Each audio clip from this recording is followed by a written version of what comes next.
So right now, let me just say, because the name of this program is On the Record. On the Record, I grew up in Newton Lower Falls. I am a Newton kid. Here we go. This week is Newton's Italian-American Festival in Pellegrini Park, and it includes a parade right down Adams Street.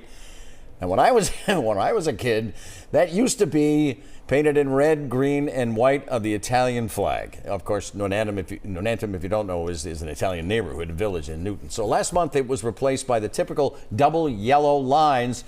It happened in the cover of Night. The line had been red, white, and green since, 90 years ago?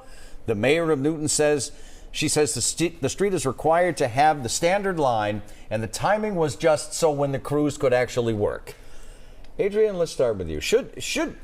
Let's just talk about the overarching thing. Should communities maintain their traditions like this, or is the mayor's explanation enough? The mayor's explanation is ridiculous. Of course they should maintain their traditions. And, now all of a sudden the line has to be yellow and this is the week it has to change. Come on. And in the overnight hours, there are some questions about that. But that is when some crews do work. I suspect the same bureaucratic thinking that went into changing our highway sign numbers, which still drives me insane. Yeah, right. The mile markers. The mile markers is the same kind of thinking that went into we must have yellow lines in this neighborhood. It's idiotic. It almost seems, and again, I grew up in Newton, so please, and I have a lot of friends who grew up on the lake, so I'm very familiar with it. It almost seems like it was personal, is what it almost seems like. Yeah, I mean, I live near Peabody on the North Shore, and they have the Italian flag lines in one of their neighborhoods. It's kind of cool. They haven't painted it over. I'm going to check on my way home. Yeah, all right. At a minimum, they could have done better on the timing. They could have not done it so close to the festival. There you go, yeah. Good point. Well, let's go now to best week, worst week. Ginny, we're going to start with you.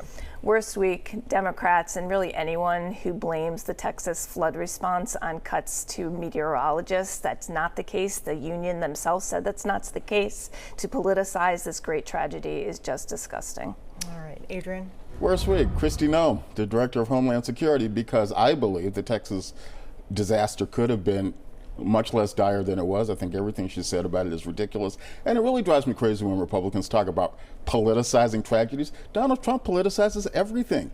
He said people in California should have raked the leaves, and that would have stopped the fires a year ago. Remember that?